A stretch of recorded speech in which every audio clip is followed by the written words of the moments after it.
The first time the twin heirs of the Moretti syndicate scented Noah Vale, they stopped fighting so suddenly that the entire room went silent. Noah felt it too. Not recognition exactly, but a sharp ache beneath his ribs that made him tighten his grip on the strap of his worn duffel bag. He lowered his eyes and reminded himself why he was here. This was a job, nothing more. The suppressants in his system should have hidden everything that mattered. They had for 7 years. The gates of the Moretti estate closed behind him with a heavy metallic sound. The mansion rose above the winter trees like a fortress, beautiful and intimidating. Pack law, family hierarchy, and mafia power all lived under this roof. One mistake could destroy him. The boys have dismissed 6 nannies this year, the estate manager said as they walked through polished hallways. If they dislike you, your contract ends immediately. Noah nodded calmly. He had spent years learning how to survive disappointment. Rejection no longer surprised him. What worried him was the possibility of being recognized. The boys were 7 years old now. 7. The number alone made his chest hurt. Before he could stop the thought, he pushed it away. The past was dangerous. The children were waiting in a private study overlooking the estate grounds. Leo sat by the window with a book in his lap. Luca was building something out of wooden blocks. Neither looked up when Noah entered. The manager cleared his throat. "This is your new nanny." Then Luca suddenly froze. One wooden block slipped from his fingers. Leo lifted his head. Both boys stared directly at Noah. The room felt strangely still. Noah sensed their young alpha pheromones shift, not aggressively, but curiously, like they had noticed something familiar. "What's your name?" Luca asked. "Noah." The boy continued staring. "You smell nice." The manager laughed awkwardly. Noah didn't. His suppressants were supposed to leave almost no scent at all. Before he could respond, Leo closed his book. "Can he stay?" The manager blinked. "You haven't even spoken to him yet." "Can he stay?" Leo repeated. For the first time, the power in the room shifted. Noah had expected resistance. Instead, both heirs had already chosen him. Hours later, after helping with lessons and settling an argument over a chess game, Noah found himself walking through the children's wing.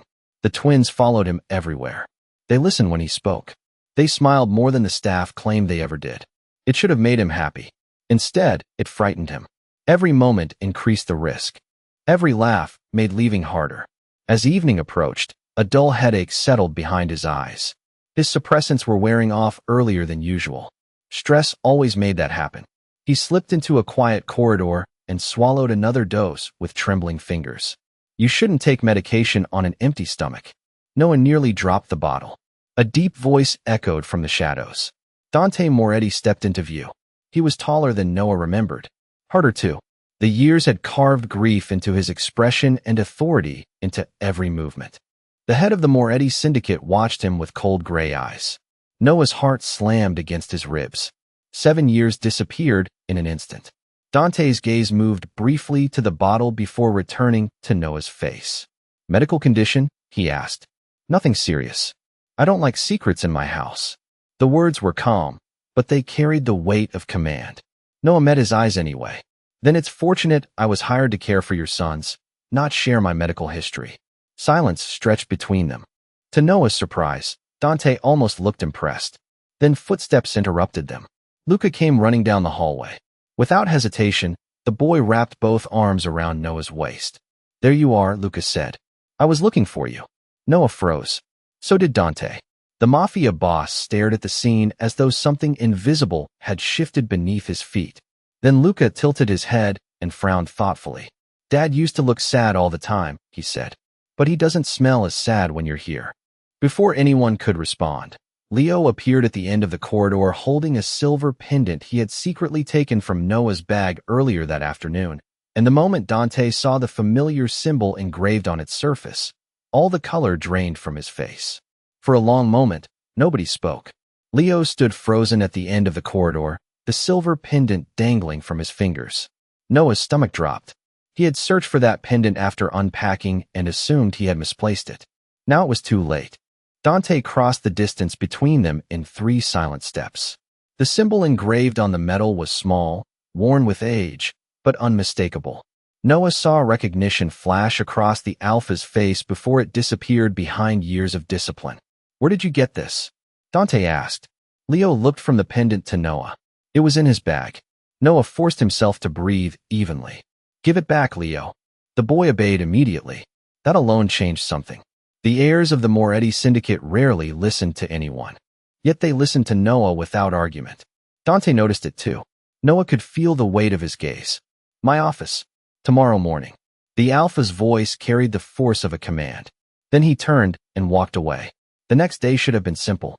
Instead, it became impossible. The twins refused to attend lessons unless Noah stayed beside them.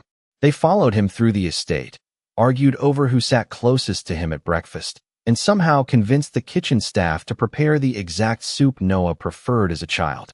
Nobody should have known that. Noah nearly dropped his spoon when he saw it. Across the table, Dante was watching. Not speaking. Watching. The scrutiny was worse.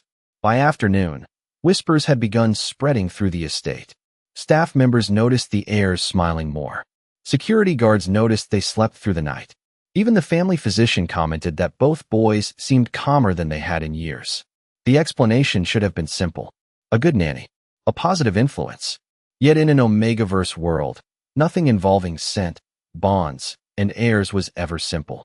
Noah felt his suppressants weakening again before sunset. The familiar warning signs appeared first.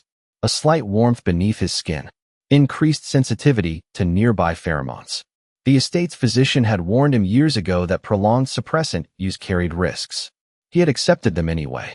Survival had demanded it. While organizing books in the children's library, he felt a sudden wave of dizziness. He steadied himself against a shelf. You're pale. Noah turned sharply. Dante stood in the doorway. I'm fine. You're lying. Noah almost laughed. You employ hundreds of people. Surely you have more important concerns. Not when something affects my sons. The answer came immediately. Noah looked away first. That bothered him more than it should have. Before either could continue, a security alarm echoed through the estate. Every guard on the floor moved instantly. Dante's expression hardened. Stay here. The Alpha disappeared down the corridor. Minutes later, rumors spread through the mansion. Someone had attempted to breach the outer perimeter. No attack occurred. No one was hurt. But the threat was real. The rival Russo syndicate had become increasingly aggressive. By evening, new restrictions were announced. The heirs would remain under constant supervision. Nobody assigned to their care would leave the estate until further notice. Noah felt cold. He had planned to resign. He had planned to leave before things became more dangerous. Now he was effectively trapped. That night, Leo and Luca insisted on reading before bed. Noah sat between them as they argued over which story to choose.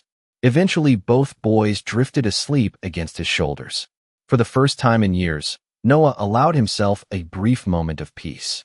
Then Luca murmured something in his sleep. Don't go away again. Noah froze. Across the room, Leo's eyes opened. The older twin had not been asleep at all. We know you're sad, Leo whispered quietly. But we're not letting you leave. Before Noah could respond, a sharp knock came from the bedroom door. A senior member of the estate medical staff entered carrying a tablet. His face looked unusually tense. Mr. Vale, he said, there appears to be a problem with your employment registry records. Someone accessed your sealed biological file tonight. Behind him, Dante stepped into the room holding a printed report, and the look in the Alpha's eyes told Noah that whatever had been uncovered was only the beginning. Noah's pulse hammered so loudly he barely heard the physician continue speaking. Dante lowered his eyes to the report in his hand, then dismissed the medical staff with a single look. The bedroom door closed, leaving only the four of them behind. Leo and Luca sat upright now, their attention fixed entirely on the adults. The accessed file was sealed under federal biological privacy protections, Dante said quietly. Someone used a high-level authorization code. Noah forced himself to remain calm.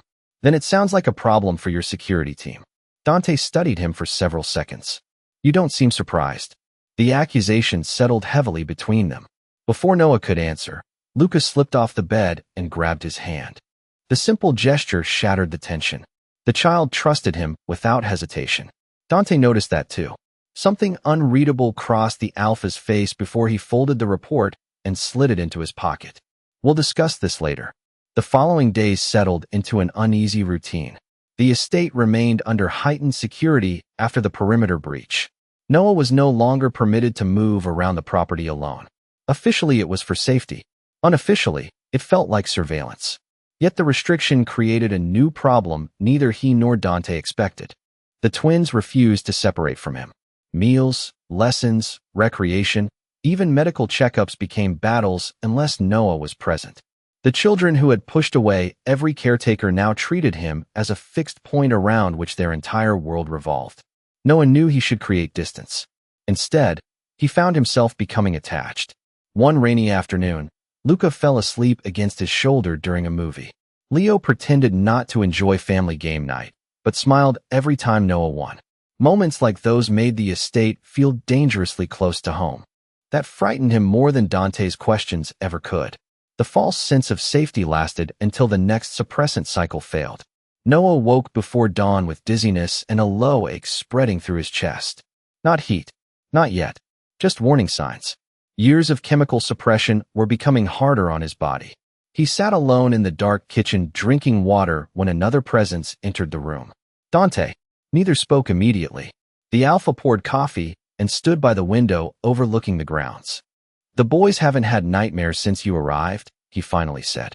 Noah stared into his glass. "That's good. It's unusual. Maybe they needed stability. Or maybe they recognized something the rest of us don't." Noah's grip tightened. Dante had spent years building an empire by noticing what others missed. That made him dangerous. More dangerous than any rival syndicate. Yet instead of pressing harder, the alpha surprised him. "You look exhausted." Noah laughed softly. "Occupational hazard. The physician can examine you." No, the answer came too quickly. Both of them heard it. Another contradiction. Another secret. Later that afternoon, a new concern emerged.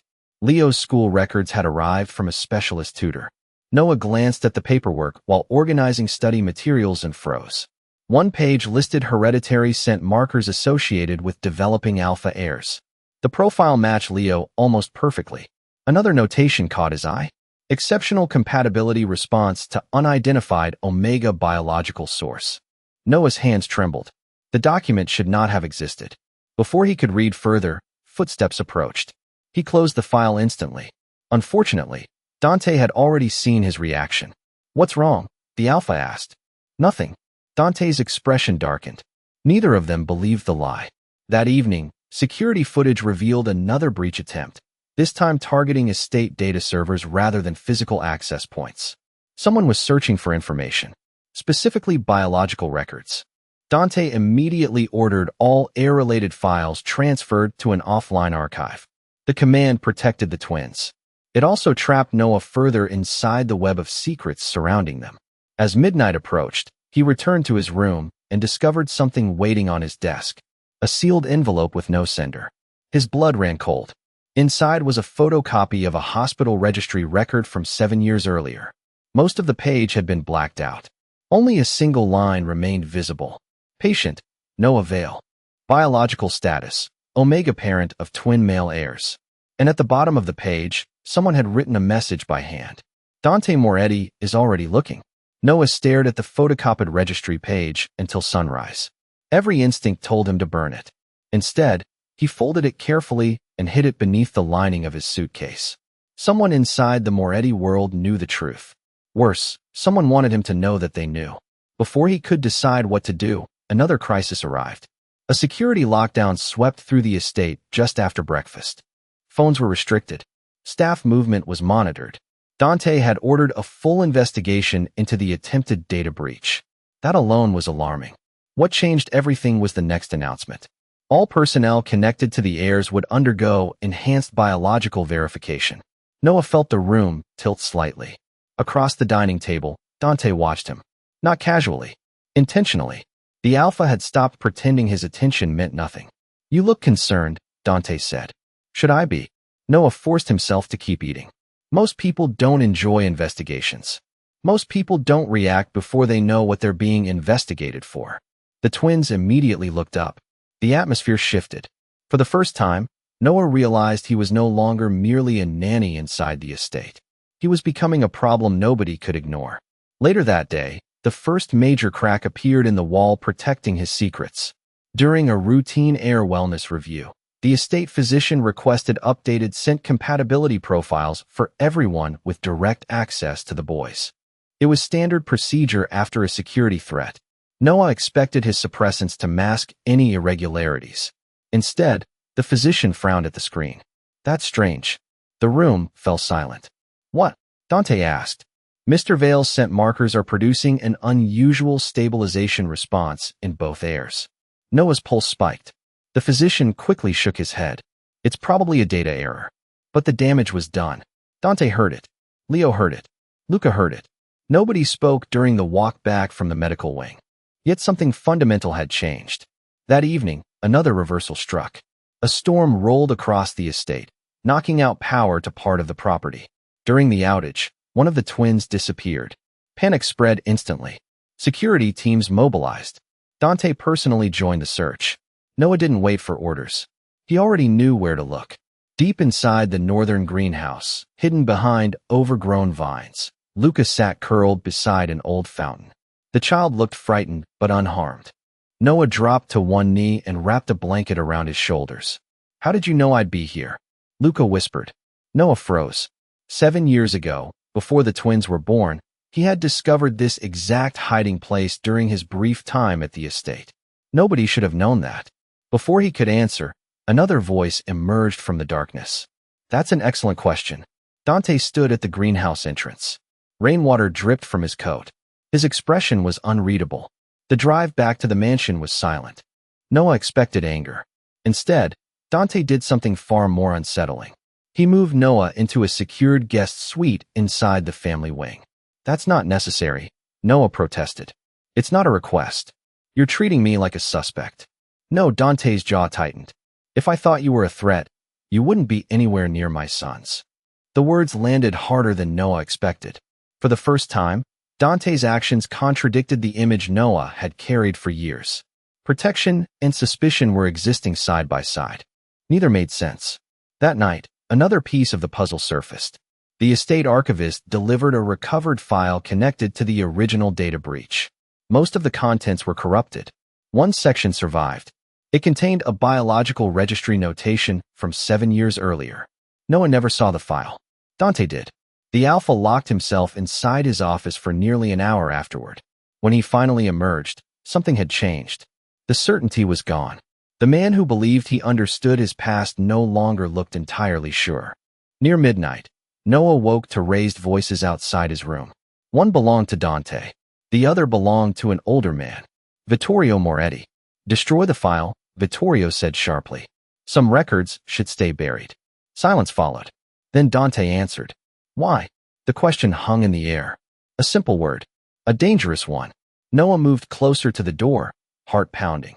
Vittorio's reply came low and urgent. Because if that record is authentic, everything you think happened 7 years ago is wrong. Noah barely slept after hearing Vittorio's warning. By morning, the entire estate felt different. Conversations stopped when he entered a room. Security doubled around the twins. Most alarming of all, Dante no longer avoided him. The Alpha appeared everywhere. At breakfast, during lessons, even outside the children's therapy sessions. It was as if Dante had decided that keeping Noah within sight was more important than maintaining distance. The change unsettled Noah far more than suspicion ever had. Then the midpoint shock arrived. Just before noon, the estate physician requested Noah's presence in a restricted medical office. Dante was already there when he entered. A sealed file sat on the desk between them. Noah recognized the hospital logo immediately. His blood turned cold. The physician hesitated before speaking. The biological registry breach allowed us to recover fragments of an archived compatibility assessment from 7 years ago. Noah's stomach dropped. I don't understand. But he did. He understood perfectly. The physician looked uncomfortable. The record indicates that an unidentified omega was listed as a direct biological compatibility source for the Moretti heirs before their birth records were sealed. Silence filled the room. Noah could feel Dante's attention on him. That doesn't prove anything, Noah said carefully. No, the physician agreed. But combined with the stabilization response we documented this week, it changes the probability significantly. Noah's world tilted. Not because the truth existed, because it was no longer hidden. For years, he had survived by convincing himself that nobody would ever connect the pieces.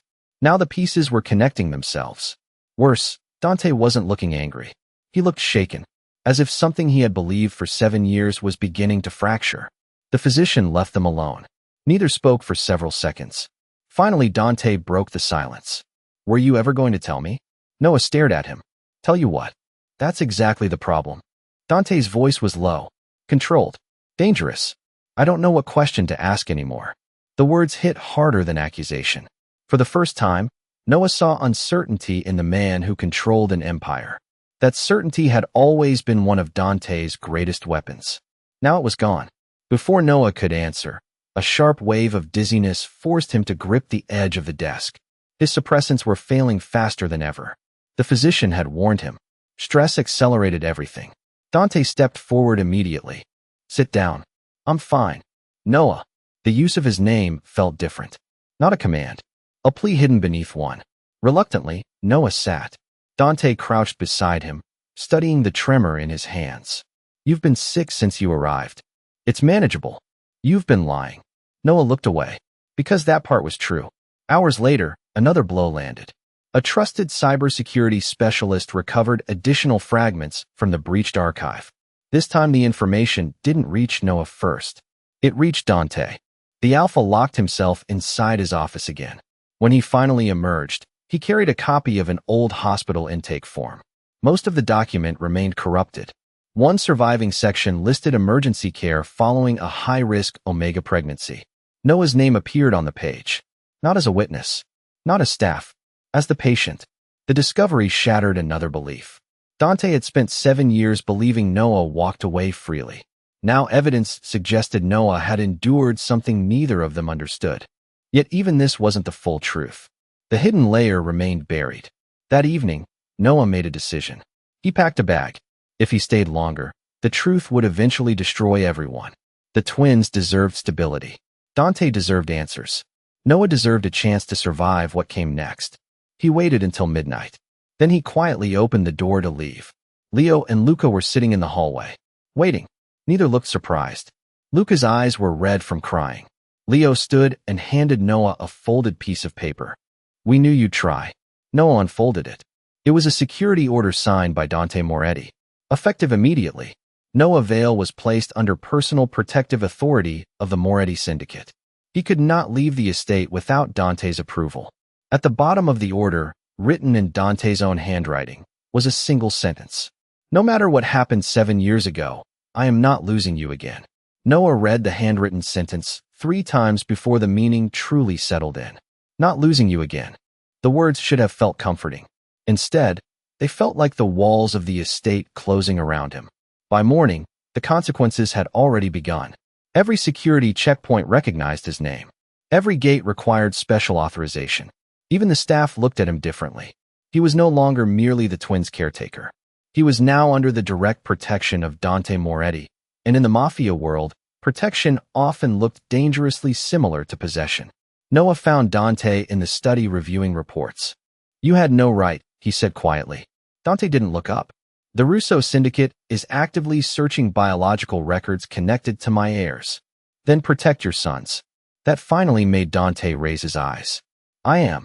The answer hurt more than Noah expected, because it implied Noah was part of the threat surrounding them, or part of the secret. He could no longer tell which. Before either could continue, another complication arrived. The estate physician requested an immediate examination. Noah refused. 2 hours later, Dante ordered it anyway. The decision fractured something fragile between them. For days, Noah had started believing Dante's concern came from trust. Now it felt like investigation disguised as protection. The examination itself revealed little publicly, but Noah saw the physician's expression change when reviewing the results. Suppressants, long-term use, severe biological stress, increased instability markers. Nothing conclusive, yet enough to justify further monitoring. As Noah left the medical wing, he caught 2 council members watching him from across the corridor. Their expressions carried neither sympathy nor curiosity, only calculation. The heir's future depended on bloodlines, inheritance, biological legitimacy. Noah suddenly realized that his existence threatened powerful people, whether he wanted it to or not. That realization became even more dangerous later that afternoon. Vittorio Moretti requested a private audience with Dante. Voices carried through the old mansion walls. Noah never intended to eavesdrop. Yet one sentence froze him in place. If the council learns what the registry suggests, they'll demand custody review procedures. Custody. The word hit like a physical blow. Not because he expected to lose anything. Because he had never imagined he still had something to lose. Meanwhile, the twins sensed the tension immediately. Leo became quieter. Luca refused to leave Noah's side. During dinner, Luca reached across the table and grabbed Noah's hand beneath the tablecloth. The small gesture nearly broke him. Across from them, Dante noticed. Something dark flashed through the Alpha's expression. Not anger. Fear. For the first time, Noah realized Dante was afraid too. Not of scandal. Not of rivals. Of losing something he did not fully understand. The fragile moment ended when a new security alert interrupted the meal. A vehicle registered to the Russo syndicate had been observed near estate property. The threat was escalating. By nightfall, Dante issued another order. Additional guards. Restricted access. Full protection protocols around the heirs. Then came the mistake. The protective mistake that shattered whatever trust remained. Noah returned to his room and discovered 2 security officers stationed outside his door. "What's this?" he demanded. One looked uncomfortable. "Direct orders from Mr. Moretti." Noah's stomach sank. He was being watched constantly now. Protected. Contained. Controlled. Hours later, unable to sleep, he opened the hidden compartment inside his suitcase and removed the photocopied registry page. For the first time, he noticed something he had missed before. A second page had been folded behind it. Most of the document was damaged, but one surviving line remained readable. Witness authorization approved by V. Moretti. Noah stared at the initials. Vittorio. The hidden layer was beginning to surface. Before he could think further, his phone vibrated. An unknown number. One message. One photograph. A younger Noah lying unconscious in a hospital bed 7 years ago.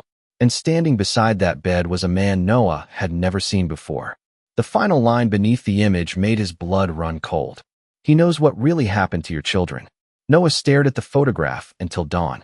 The man standing beside his hospital bed was unfamiliar, but the hospital wristband on Noah's arm was not.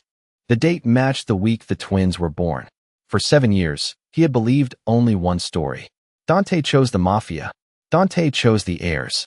Dante let him disappear. Now that certainty was crumbling. Instead of hiding the photograph, Noah made a different choice. He carried it directly to Dante. The Alpha listened without interrupting as Noah placed the picture, the registry copy, and the anonymous message on the desk. For several long seconds, neither moved. Then Dante opened a secured archive file and slid another document across the table. It was a communication log from 7 years ago. Every message Noah remembered receiving from Dante was there. The realization hurt almost as much as the original betrayal. New evidence arrived that same afternoon. A forensic specialist recovered additional medical records from the corrupted registry archive. The missing pages revealed why Noah's suppressants had become so dangerous. After the twins' birth, experimental biological suppression treatments had been authorized under emergency conditions. Someone had deliberately altered Noah's scent profile. Not permanently, but enough to obscure recognition markers that normally existed between biological parents and their children. The discovery connected years of unexplained contradictions. The unstable scent readings. The unusual compatibility results. The reason Noah's body reacted so strongly whenever the twins were near. His suppressants were not merely hiding his scent. They were masking evidence. Dante read the report twice before lowering it. Someone wanted every biological connection erased. Noah finally understood why surviving had always felt harder than it should have. The next revelation came from the twins themselves. That evening, Leo quietly placed a folder on the kitchen table. Inside were pages copied from family genealogy databases, scent compatibility articles, and inheritance records. "We started looking months ago," Leo admitted. Noah stared at him. "Looking for what?" Luca answered first. "You." Silence followed. The boys explained how they noticed things nobody else did. How Noah's scent calmed them. How old photographs felt familiar. How every instinct told them he belonged with them. They had not known the entire truth. But they had known enough to keep watching. Enough to keep hoping. Noah's eyes burned. For years, he thought he had lost everything. Yet somehow, these children had been searching for him without ever knowing his name. The emotional distance between Noah and Dante shifted again that night. Not because every problem was solved, because one terrible misunderstanding had finally broken apart. Dante had not abandoned him. Noah had not willingly disappeared. Someone had engineered both beliefs. Accountability came quietly. Dante stood beside the nursery window long after the twins fell asleep. I used my authority to control the situation, he admitted. I told myself it was protection. Noah remained silent. Some of it was fear. The confession mattered because it cost something. Dante Moretti rarely admitted fear to anyone. Yet before Noah could answer, another crisis arrived. A summons from the Mafia Council. Emergency session. Mandatory attendance. The recovered records had triggered succession concerns. If the registry evidence proved authentic, the legitimacy structure surrounding the heirs could change. Power. Bloodlines. Control. The council wanted answers.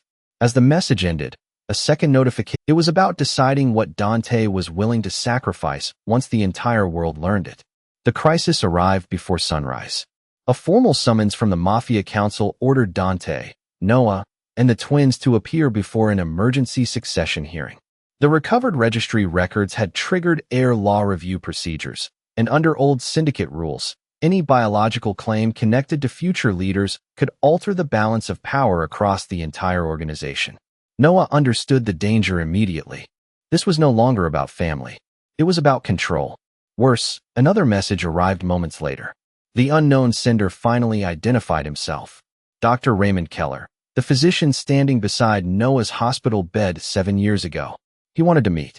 Alone. Against every security recommendation, Noah made his choice. He left a note and slipped away before dawn.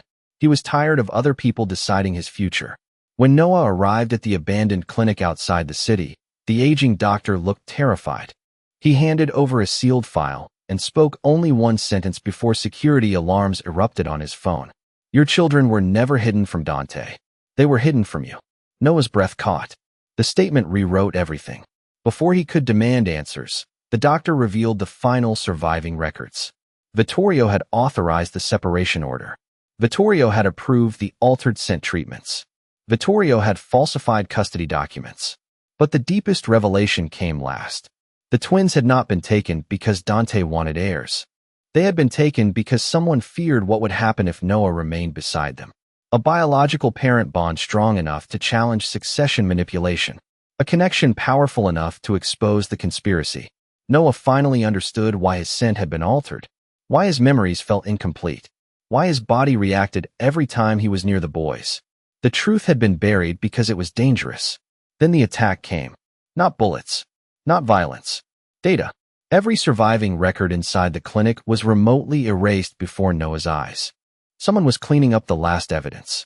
By the time Dante's security team arrived, most of the archive was gone. Dante stepped from the lead vehicle, looking more relieved than angry. The moment he saw Noah unharmed, something in his expression broke. Yet there was no time to process it. The council hearing could not be delayed.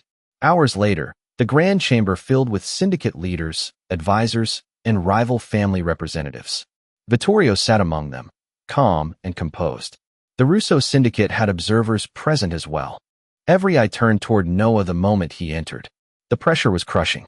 Then came the ruling. Pending final verification, Noah's biological connection to the heirs would be formally investigated.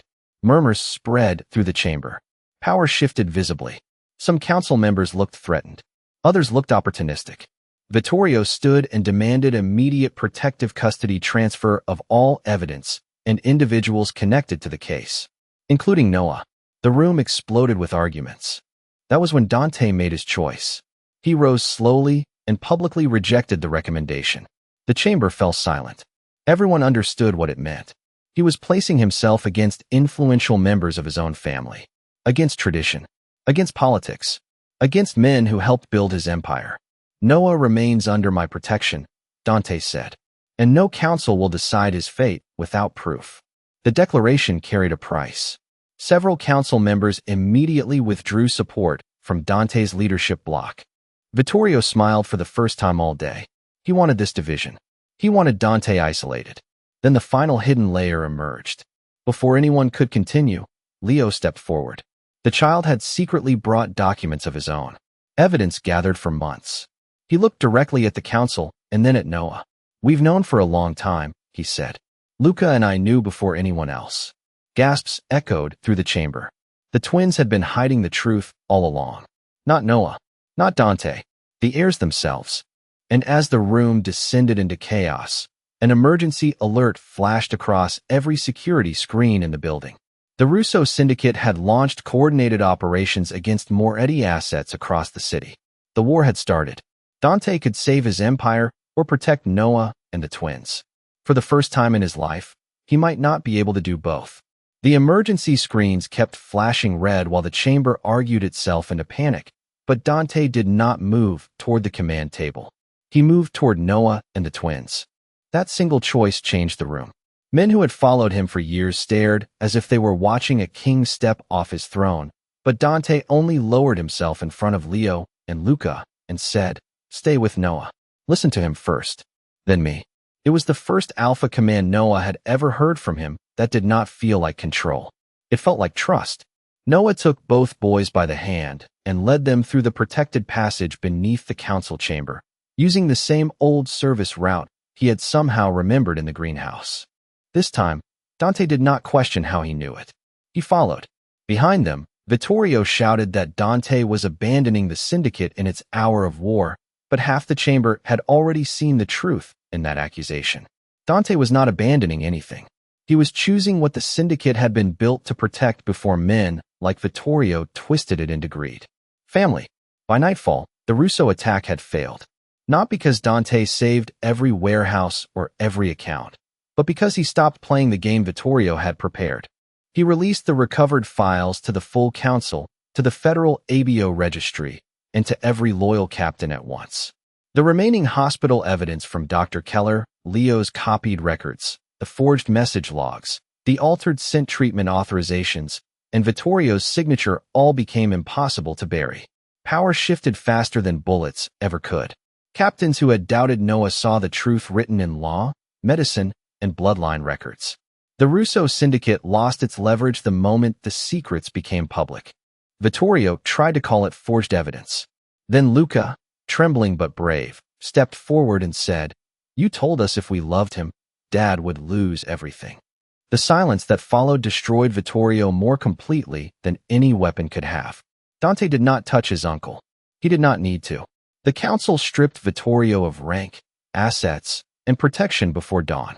The Federal Registry opened a criminal inquiry into the illegal suppression treatments and falsified custody filings. The Russo observers were expelled under threat of full retaliation, and for the first time in years, the Moretti syndicate stood behind Dante not because they feared him, but because they had watched him pay the price of choosing truth over control. The final registry hearing happened 3 days later in a quiet medical office, far from the council chamber. Noah sat beside the twins while the physician explained the results clearly and gently. His altered scent profile had hidden the biological parent bond, but it had never erased it. Leo and Luca's stabilization response, the original birth records, and the corrected Federal Registry confirmed what all three of them had felt before anyone dared say it aloud. Noah Vale was their Omega parent. The room blurred. Luca climbed into his lap first, crying without shame. Leo stood stiffly for 3 seconds, trying to be strong, then folded into Noah's side like a child finally allowed to come home. Dante remained near the door, his hands curled at his sides, giving Noah space instead of taking it. That mattered. Noah looked up through tears and saw the question in Dante's eyes. Not a demand. Not ownership. Permission. Noah nodded once. Only then did Dante cross the room and kneel before them. "I failed to find you," he said, voice rough. "I believed the lie because believing you left hurt less than admitting someone took you. I controlled you when I should have trusted you. I am sorry." Noah had imagined that apology for 7 years, but the real one was quieter than his fantasies and heavier because of it.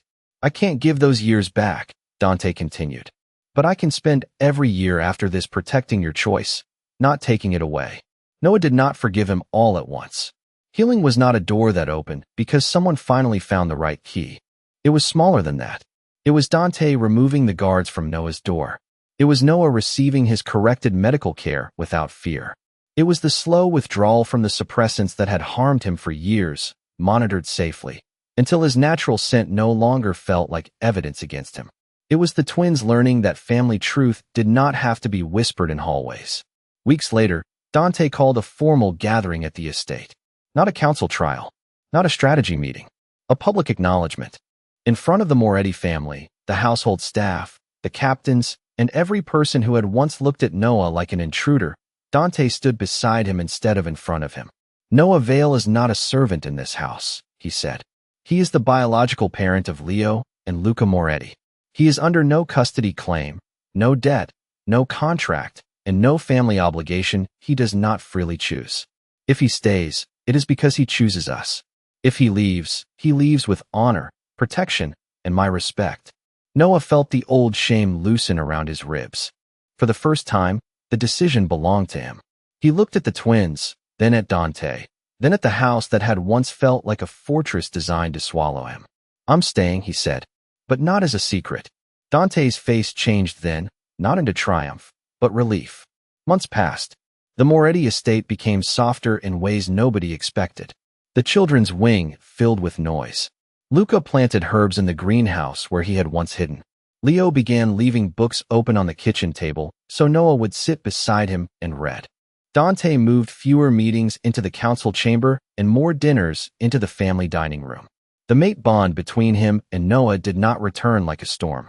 It returned like warmth through a window, slowly, with consent, patience, and trust. Their sense no longer triggered fear or suspicion. Noah's became home to the twins.